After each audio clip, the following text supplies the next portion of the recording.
Hello everyone, welcome back to study with सावली।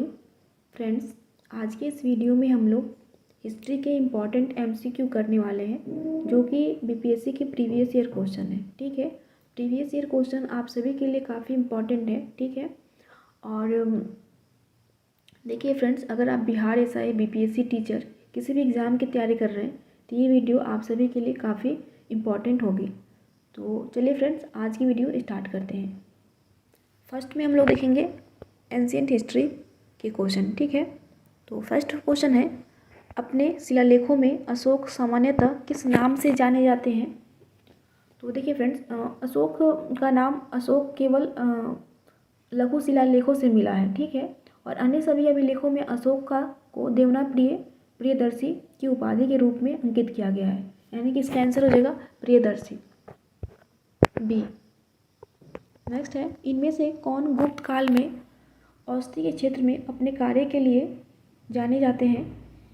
तो friends, यहाँ पे पूछ रहा है गुप्त काल में। तो गुप्त काल में जो औषधि के क्षेत्र में जाने जाते थे वे थे धन्वंतरी है। ठीक है, ऑप्शन में धन्वंतरी नहीं है, इसका आंसर हो जाएगा ई। अगर ये गुप्त काल नहीं होता तो इसका आंसर ए हो जाता। सुश्रुत जो है उनको शैल्य चिकित्सा का जनक या सर्जरी का पिता माना जाता है, और इनका जो कार्यकाल था 600 ईस्वी पूर्व में माना जाता है। ठीक है, इसलिए इसका आंसर हो जाएगा ई। नेक्स्ट है, निम्नलिखित में से प्राचीन भारत की कौन सी लिपि दाहिने से बाएं की ओर लिखी जाती है। तो फ्रेंड्स, दाहिने से बाएं की ओर लिखी जाती है खरोष्ठी लिपि, इसका आंसर हो जाएगा सी।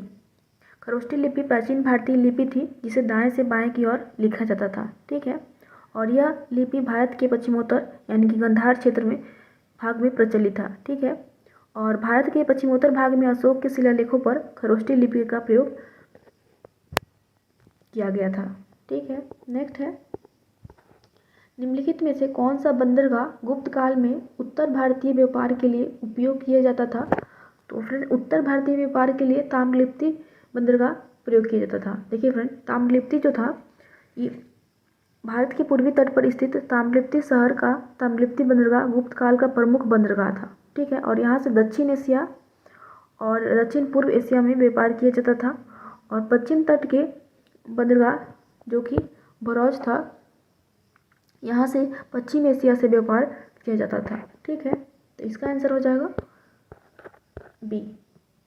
नेक्स्ट है, अब हम लोग देखेंगे मिडाइवल हिस्ट्री से क्वेश्चन। ठीक है, क्वेश्चन है, मुगल चित्रकला किसके नेतृत्व में अपने शीर्ष बिंदु पर थी।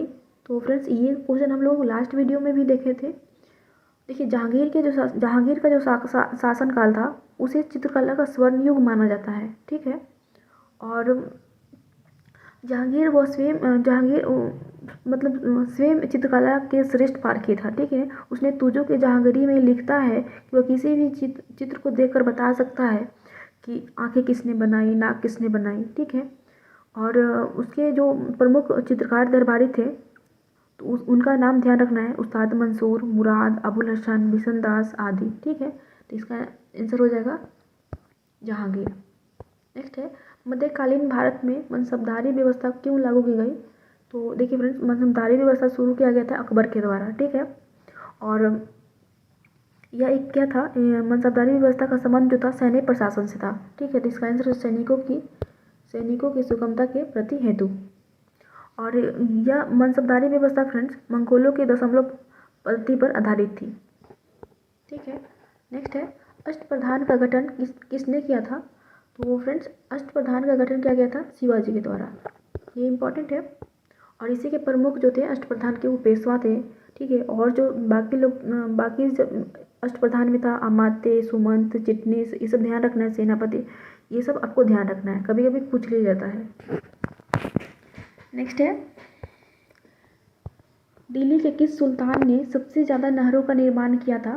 तो देखिए फ्रेंड्स, इसका आंसर है फिरोज शाह तुगलक। ठीक है, और फिरोज शाह तुगलक का जो काल था उसे सल्तनत काल का कल्याणकारी शासक भी कहा जाता है। तो इसका आंसर है ये। बंगाल की खाड़ी में समुद्री डकैती हेतु हुगली का उपयोग कौन करता था। सॉरी फ्रेंड्स, तो इसका आंसर है सी, ठीक है। देखिए फ्रेंड्स, 16वीं से 17वीं शताब्दी में पुर्तगालियों ने बंगाल की खाड़ी में समुद्री डकैती के लिए हुगली नदी का प्रयोग किया था। ठीक है। और बाद में क्या किया कि मुगलों ने पुर्तगालियों के लूटपाट पर नियंत्रण लगाया था। इसका आंसर हो जाएगा पुर्तगाली। अब हम लोग देखेंगे मॉडर्न हिस्ट्री। ठीक है। व्यक्तिगत सत्याग्रह आंदोलन की प्रथम सत्याग्रही कौन थे? देखिए फ्रेंड्स, ये इंपॉर्टेंट क्वेश्चन है। ठीक है। यूपीएससी के द्वारा काफ़ी बार पूछा गया प्रश्न है। कभी पूछता है प्रथम सत्याग्रही कौन थे, द्वितीय कौन थे और तृतीय कौन थे। आपको तीनों व्यक्ति का नाम ध्यान रखना है। ठीक है। तो इसका आंसर है प्रथम सत्याग्रही विनोबा भावे। ठीक है। अगर आपसे दूसरा पूछे तो जवाहरलाल नेहरू, तीसरा पूछे तो ब्रह्मदत्त होगा। नेक्स्ट है, लंदन में इंडिया हाउस के संस्थापक कौन थे? तो फ्रेंड, लंदन में इंडिया हाउस के संस्थापक श्यामजी कृष्ण वर्मा के द्वारा 1905 में किया गया था। इसे ध्यान रखना है, श्यामजी कृष्ण वर्मा के द्वारा 1905 में किया गया था। नेक्स्ट है, देशेर कथा पुस्तक किसने लिखी थी? तो देखिए फ्रेंड्स, जो देशेर कथा था, यह पुस्तक गुलामी और यातना को चित्रित किया गया है। ठीक है, देशेर कथा पुस्तक में। और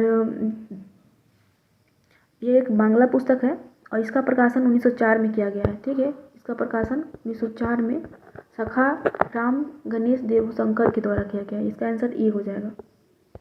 नेक्स्ट है, भारतीय राष्ट्रीय कांग्रेस के संस्थापक कौन थे? तो फ्रेंड, भारतीय राष्ट्रीय कांग्रेस के संस्थापक थे ईओ ह्यूम।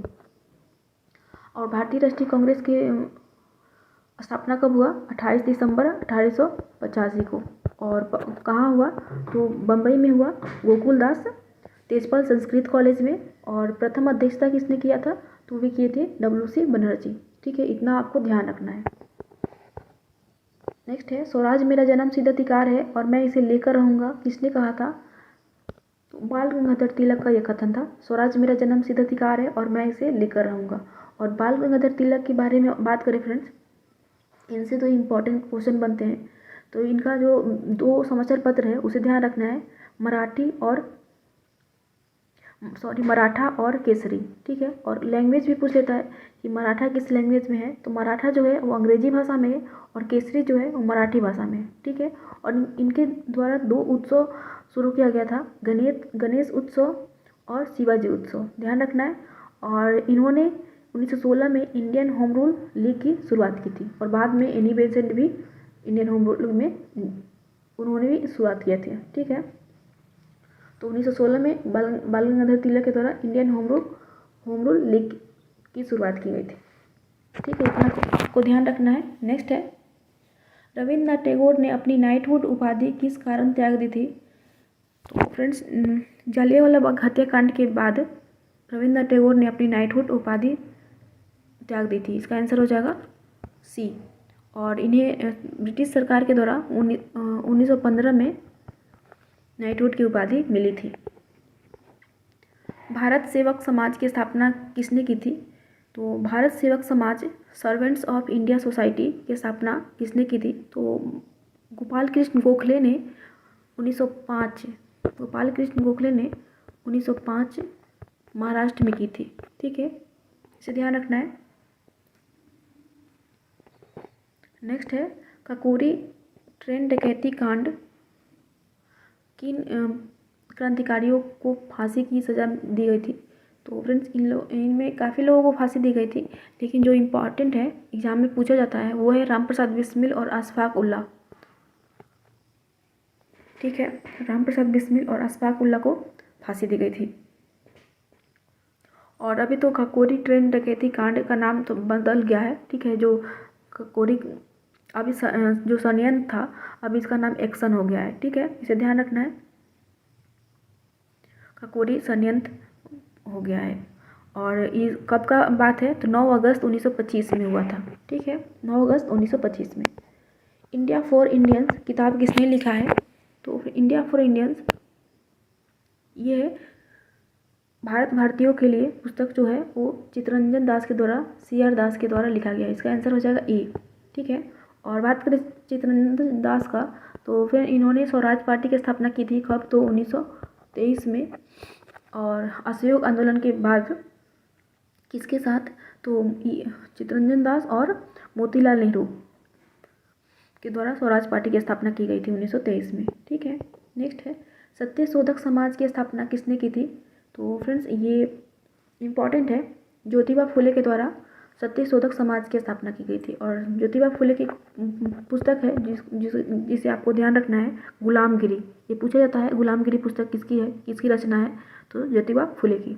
ठीक है, नेक्स्ट है फ्रेंड्स भारतीय राष्ट्रीय कांग्रेस की प्रथम महिला अध्यक्ष कौन थी? तो फ्रेंड ये क्वेश्चन आपसे पूछा जाता है, भारतीय राष्ट्रीय कांग्रेस की प्रथम महिला अध्यक्ष कौन थी? भारतीय राष्ट्रीय कांग्रेस की प्रथम भारतीय महिला अध्यक्ष कौन थी? ठीक है, 2 टाइप के क्वेश्चन बनते हैं, दोनों टाइप को ध्यान रखना है। यहाँ पे भारतीय नहीं पूछा है तो इसका आंसर हो जाएगा एनी बेसेंट। और इन्होंने कब किया था देश अध्यक्षता? 1917 के कलकत्ता अधिवेशन की अध्यक्षता की थी एनी बेसेंट ने। और सरोजिनी नायडू की बात करें तो ये प्रथम भारतीय महिला अध्यक्ष थी और इन्होंने 1925 के कानपुर अधिवेशन की अध्यक्षता की थी। ठीक है, इसे ध्यान रखना है। नेक्स्ट है ठगों का उन्मूलन किसके नेतृत्व में हुआ था? तो फ्रेंड्स जो ठगों का उन्मूलन हुआ था ये कैप्टन सलीमन के नेतृत्व में हुआ था। और उस समय जो गवर्नर जनरल था वो थे विलियम बेंटिंग। ठीक है, विलियम बेंटिंग के समय ठगों का उन्मूलन किया गया था।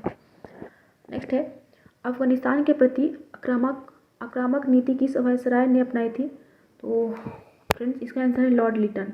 ठीक है, लॉर्ड लिटन के द्वारा अफगानिस्तान के प्रति आक्रामक नीति अपनाई गई थी और इसी के काल में द्वितीय आंग्ल अफगान युद्ध भी हुआ था। ठीक है, लॉर्ड लिटन के कार्यकाल में।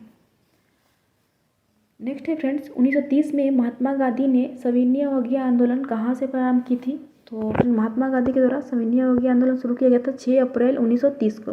कहाँ से? तो दांडी से।